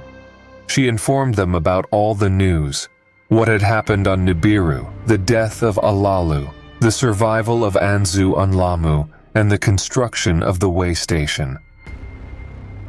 Enki expressed his approval, while Enlil was perplexed. Ninma said, "Anu's decisions are unalterable. It's his word, and I have more news. I brought relief from illness. I brought the seeds of healing." From her pouch, Ninma drew the seeds. They need to be planted, and after their growth, a juice can be made. The Anunnaki must drink this juice, and then all diseases will disappear, said Ninma. But these seeds must be sown in a warm and cool place. They require heat and water to thrive. Enlil invited Ninma to come to the ship. "I know the perfect spot for it," he said. Thus, the two brothers entered the ship and headed towards the snow-covered mountains next to the cedar forest. Enlil and Ninma talked and expressed their love and affection for each other. Ninma told Enlil about Ninurta, explaining that the prince was ready to join them on Earth. Enlil, the father of Ninurta, was the son of Antu, the lawful wife of Anu. He was the legal heir and successor of Anu. Ninma, the half-sister of Enlil and the mother of Ninurta, was the first daughter of Anu. Ninma was extremely beautiful and full of wisdom, and she was skillful and quick to learn. Enlil and Ninma caressed each other, but Enlil did not impregnate Ninma. Then they returned to Eridu.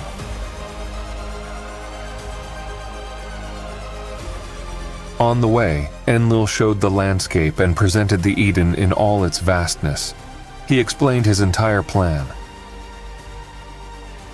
Far from Eridu, where the dry land begins, will be my abode.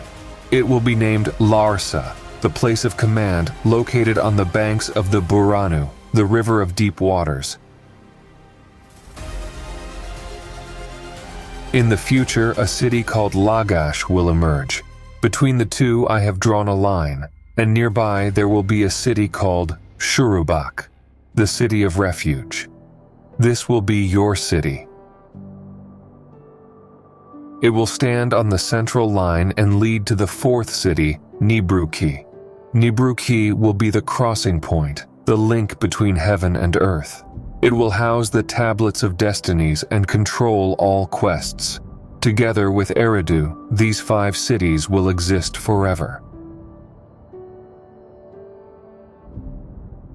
Enlil then revealed a crystal tablet with several markings and explained that in the future there will be a place for the ship to arrive from Nibiru to Earth. Ninmah was amazed at the complexity of it all. She understood Enlil's disagreement with Anu's plan and the creation of an intermediary station on Lahmu. "It is a magnificent plan," said Ninmah, visibly emotional. Enlil's plan included the creation of a city for her, a healing city, a healing station. "But," warned Ninmah, "do not go beyond this plan set by your father. Do not offend your brother Enki either. You are as wise as you are beautiful," Enlil said. Meanwhile, in the Abzu, Enki was also devising plans. His plans differed significantly from those of Enlil. He contemplated where he could construct dwellings for the Anunnaki, where he could establish his own residence, and where he could access the depths of the earth. From his celestial ship, he surveyed the entire expanse of the Abzu meticulously. The Abzu was a distant land, situated beyond the waters of the Eden, known for its abundance and perfection. The region boasted powerful rivers coursing through it. Enki built his abode near the flowing pure waters, amidst the heart of the Abzu. In this land, Enki designated the place of the deep, which allowed the Anunnaki to penetrate the depths of the earth. Through inner tunnels, they could explore the veins of precious gold. Enki arranged the necessary equipment for crushing the extracted gold, including the necessary tools and machinery. Subsequently, the gold would be transported using celestial ships to the landing place located in the Cedar Mountains. From there, spaceships would convey the gold to the way station on Lahmu. Consequently, numerous extraterrestrials arrived on the planet. Some were assigned to the Eden under Enlil's supervision, while others joined Enki in the Abzu. Another group was directed to Shurubak with Ninmah. On Nibruki, the celestial link between heaven and earth, Enlil gathered and oversaw all the missions. Enki frequently traveled between Eridu and the Abzu, diligently supervising all activities. Construction on Lahmu progressed, and the way station received a considerable workforce. Thus, 2 shars elapsed until Anu issued his official order on the 7th day. On Earth, this was considered the 7th day, a day of rest originally decreed by Enki. 600 individuals assembled to heed Anu's proclamation. Enki was accompanied by his vizier Isimud, Nungal the pilot, Alagar, the lord of Eridu, and Abgal, who commanded the landing place. In the Aden, Enlil observed the transmission alongside Ninmah and her entourage of maidens. On Lahmu, various workers congregated with Anzu. It was then that Anu spoke. "You are heroes, the true saviors of Nibiru. The fate of our entire planet rests in your hands. Your deeds will be eternally remembered, and your names will be revered. Henceforth, those on earth shall be known as the Anunnaki, meaning those who came from heaven to earth. And those residing on Lahmu shall be called the Igigi, signifying those who observe and see. Everything is now prepared. Let the flow of gold commence, and let Nibiru be saved." However, Anu, distant on Nibiru, could not foresee the impending turmoil. It began with the predicament involving their own offspring, long before the arrival of the Anunnaki on Earth. Enki, as the eldest son of Anu, was not the legitimate heir due to his status as the son of a concubine. Ninmah, the eldest daughter, had been chosen by Anu to marry Enki, his eldest son. The intention was for the firstborn of this union to possess a double inheritance and become the rightful successor. However, Ninmah was in love with her half-brother, Enlil. Consequently, Enlil impregnated Ninmah, and Ninurta, the prince who would soon be on Earth, was born as the son of Enlil and Ninmah. Enraged at the time, and still on Nibiru, Anu forbade Ninmah from marrying anyone. Consequently, Enki married a princess, the daughter of Allalu, the beautiful Damkina. Enki and Damkina had a son named Marduk, whose name meant one born in a pure place. Enki, Anu's eldest son, had a son named Marduk through marriage. On the other hand, Enlil, Anu's rightful heir, had a son named Ninurta, but not through marriage.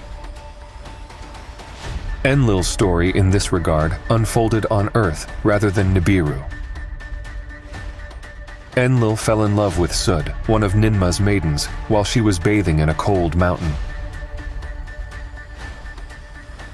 Enlil took Sud to his abode in the cedar grove and offered her the elixir of the fruit of Nibiru, which grew on Earth.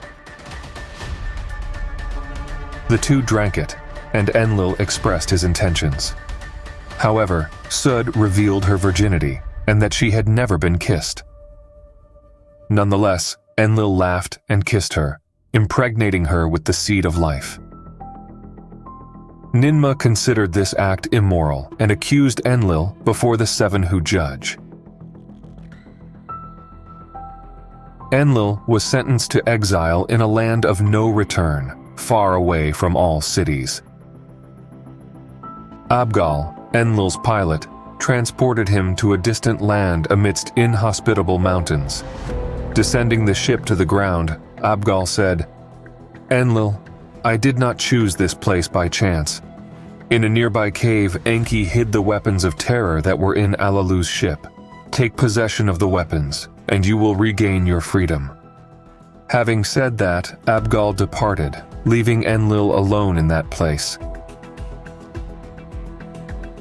In the Eden, Sud confided in her commander, Ninmah, revealing that she was pregnant with Enlil's child. Ninmah conveyed the news to Enki, the Lord of Earth, who was then supreme on Earth. Enki decided to summon the seven who judge, and during the trial, Sud was questioned about the possibility of accepting Enlil as her husband. After accepting, Enlil returned from exile to marry Sud, now known as Ninlil, the Lady of the Mandate. They had a son named Nannar, the Bright One. Nannar was said to be the first child of two Anunnaki conceived on Earth, a royal seed from Nibiru conceived on Earth. As soon as Nannar, the son of Enlil and Ninlil, was born, Enki approached Ninmah to talk. He had built his house in the Abzu and adorned it with a bright metal he called silver, as well as lapis lazuli. Enki invited his half-sister to join him in the Abzu and forsake her devotion to Enlil. In the Abzu, Enki reminded Ninmah of their engagement and their love. They kissed, and Enki asked Ninmah to bear him a son. From their union, a daughter was born, disappointing Enki. Ninmah encouraged him to embrace their daughter, but Enki insisted, "I will have a son with you, my sister." Thus, they engaged in another relationship, and another daughter was born. Enki cried out, "A son! I need a child! I need a boy!" In a fit of rage, Ninmah pronounced a curse on Enki, wishing that all food would become poison in his viscera, causing pain in his jaw, teeth, and ribs. Enki's vizier, Isimud, summoned the Anunnaki to implore Ninmah for relief from the curse. Enki vowed to distance himself from Ninmah's private parts, and one by one she removed all ailments from Enki's body. Ninmah returned to Eden without marrying anyone, as commanded by her father Anu. In turn, Enki brought his son Marduk and his wife Damkina to Earth. Enki had 5 more children with Damkina, as well as with concubines. Their names were Nergal, Gibel, Ninagal, Ningishsida, and Dumuzi, the youngest son. On the other side of Anu's generation, Enlil and Ninmah brought their son Ninurta to Earth. Additionally, Enlil had another son named Ishkur with his wife Ninlil. The Anunnaki on Earth, or the sons of Anu, included Enki, the firstborn of Anu with a concubine, Ninmah, the first daughter of Anu, and Enlil, the son of Anu with Queen Antu. Enlil had 3 sons, Nannar, the first son of 2 Anunnaki born on Earth, Ishkur, and Ninurta, son of Enlil and Ninmah, born on Nibiru and brought to Earth. Enki was the father of Marduk, who was the son of Enki and his wife Damkina, in addition to the 2 daughters he had with Ninmah and the Anunnaki children Nergal, Gibil, Ninagal, Ningishsida, and Dumuzi. In this way, 2 clans settled on Earth, and later they would engage in war. In the Abzu, gold was extracted from Earth's golden veins and transported to the landing place. The Igigi then carried the gold to a way station on Lamu using spaceships. From Lamu, the precious metal was delivered to Nibiru in celestial ships. On Nibiru, the gold was finally ground into powder and spread into the atmosphere for the planet's protection. Gradually, Earth's gold healed Nibiru's wounds, holes, and cracks. Enki built a magnificent dwelling in Eridu and elevated it from earth to heaven like a mountain. He brought Damkina and Marduk to live with him and proceeded to teach Marduk various things. Meanwhile, on Nibruki, Enlil established a dazzling construction that served as a link between heaven and earth. Their words reached Lamu and Nibiru. The rays emanating from their construction could penetrate the heart of all lands, allowing them to observe everything. From atop the chamber, Enlil studied and observed everything, including the secrets of the sun and the moon, which he recorded in secret formulas. He refined the celestial zenith, established the 12 houses, and marked the sun's family with 12 emblems. The tablets of destinies gleamed in their royal abode, while the working class toiled diligently. The Earth's cycles astonished them, and they received small quantities of the healing elixir. The Anunnaki in Eden grew weary, and the work in the Abzu was arduous. The Igigi on Lamu constantly complained. At Anu's command, Anzu, the commander of Lamu, was received on Earth. Enki and Enlil revealed to him the secrets of the Abzu and the heaven-earth link on Nibruki. Anzu defended the Igigi of Lahmu, who requested rest on Earth whenever spaceships traveled between Earth and Lamu. Received in Enlil's chamber, Anzu intended to steal the tablets of destinies. He was a prince among princes and had promised relief to the Igigi. Enlil left the shrine, and Anzu remained at the entrance without arousing suspicion. Then he seized the tablets of destinies and departed from the celestial chamber towards the landing place, where the Igigi had gathered, awaiting his return to declare Anzu the king of the earth and Lahmu. From the top of the chamber, Enlil, perceiving the theft and afflicted with treachery, angrily questioned Enki about Anzu's identity. In Nibruki, the Anunnaki sought the words of Anu. The order was to stop Anzu and retrieve the Tablets of Destinies.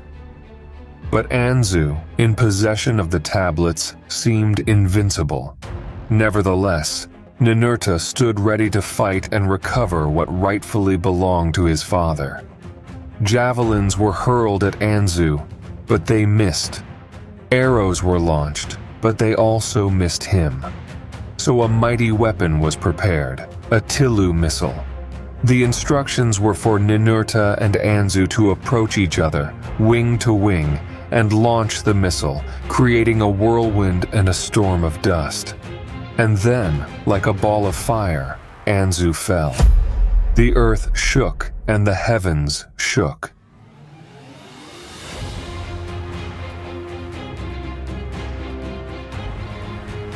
Ninurta took the Tablets of Destinies and made Anzu his prisoner. Quickly, Ninurta was applauded at the landing place, and the Anunnaki who had been taken prisoner were freed. And before the judges, Anzu was sentenced to death. Then, the life fluid of Anzu extinguished. Ninurta said, "Leave his body to the vultures."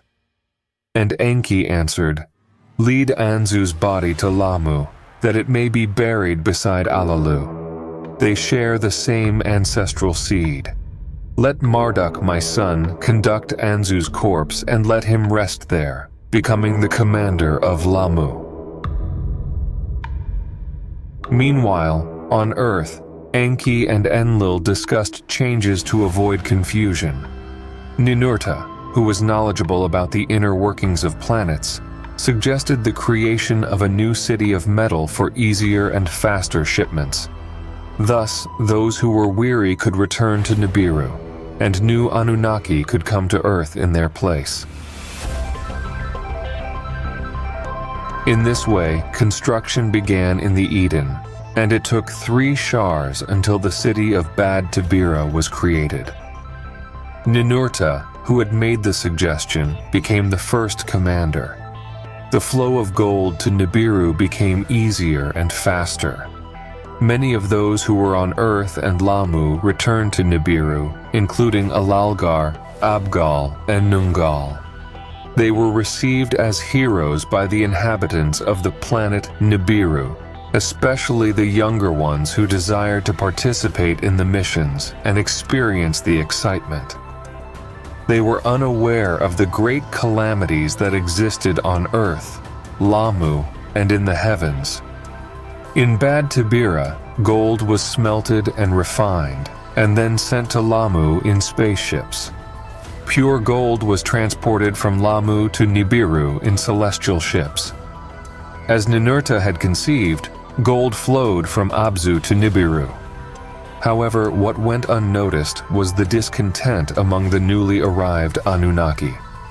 Enki, preoccupied with other matters in the Abzu, remained unaware of the situation. To address this, Enki established a new facility known as the House of Life and invited his son Ningishida to join him in its operations. Enki was particularly intrigued by certain creatures that dwelled among the tall trees, using their front paws as hands. Additionally, there were peculiar upright walking beings observed in the grassy steppes. Enki diligently delved into the secrets of life and death, equipping the House of Life with meticulously crafted tools and equipment. Engrossed and captivated, Enki devoted himself entirely to his studies.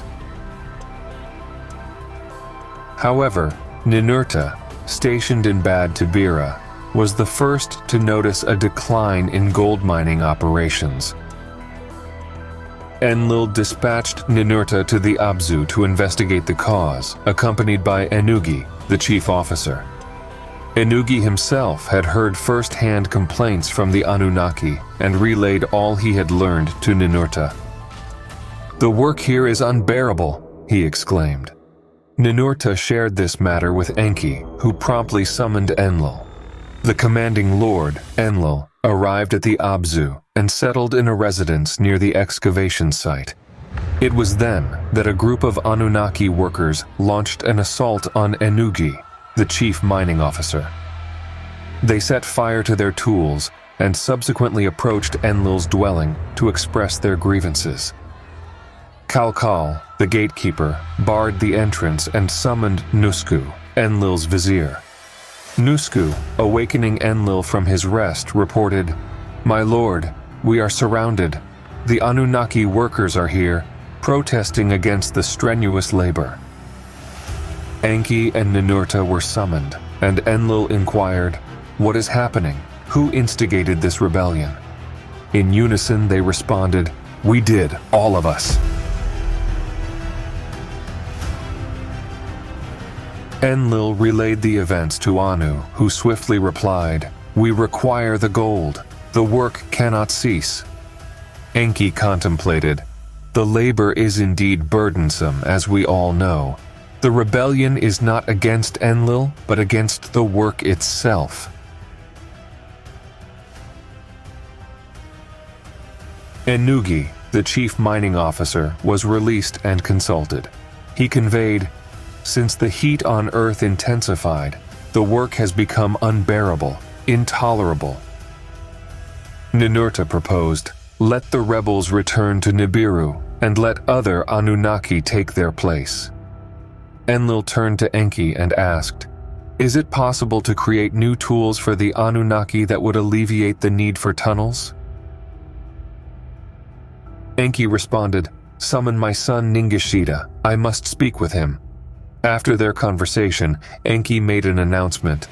"There might be a viable solution. Let us fashion a primitive worker. Lulu shall be its name, and let this new being shoulder the burdensome toil of the Anunnaki." The Anunnaki leaders were rendered speechless. Who could have conceived such a solution? Would anyone have ever imagined it?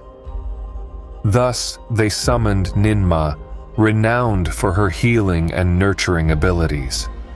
Ninma replied, "I have never encountered anything like this.